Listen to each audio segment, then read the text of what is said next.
พื่อตอกย้ำความเป็นเบอร์หนึ่งของกระบะขายดีอันดับหนึ่งในประเทศ Toyota ประเทศลาวได้เปิดโต New Hilux Revo Black Edition 2025 อย่างเป็นทางการในสโลแกนเพราะชีวิตบ่มีขีดจำกัดมาพร้อมสุดแต่งใหม่รอบคันทางด้านหน้าสู่ด้านหลังซึ่งจะมีอย่างเปลี่ยนแปลงไปติดตามกันเลย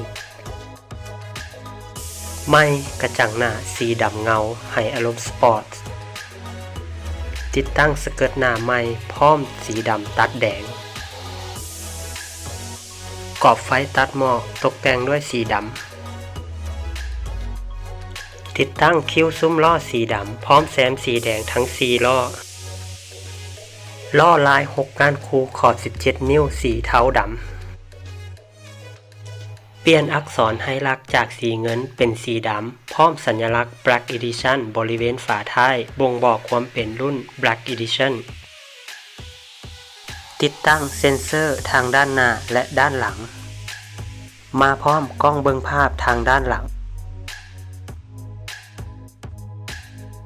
ภายในตกแต่งในโทนสีดำให้อารมณ์สปอร์ตและยังให้สิ่งอำนวยความสะดวกต่างๆครบครัน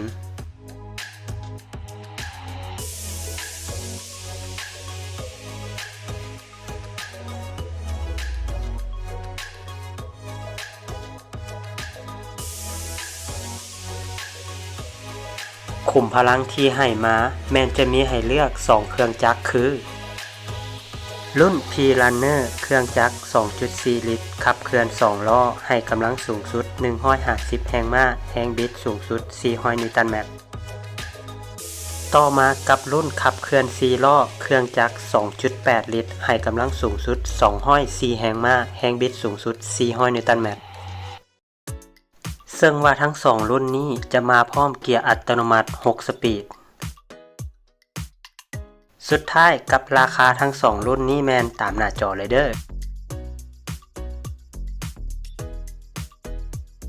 สำหรับไผที่กำลังมีคำถามว่า Toyota Revo Generation ใหม่เมื่อใดจะมีการเปิดตัวก็ต้องบอกเลยว่าหลังจากโฉมนี้แล้ว Toyota Revo จะเปลี่ยนชื่อและเปลี่ยนโฉมใหม่หมดภายใต้ชื่อ Hilux Travel และมีข่าวว่าจะเปิดตัวช้าสุดในท้ายปี 2025 ซึ่งว่าในประเทศเพื่อนบ้านก็ได้มีการนำรถดังกล่าวออกมาแล่นทดสอบแล้วถ้ามีข่าวสารเพิ่มเติมเราจะอัปเดตภายหลังให้แน่นอนฝากกดติดตามเพื่อจะบ่พลาดข่าวสารยานยนต์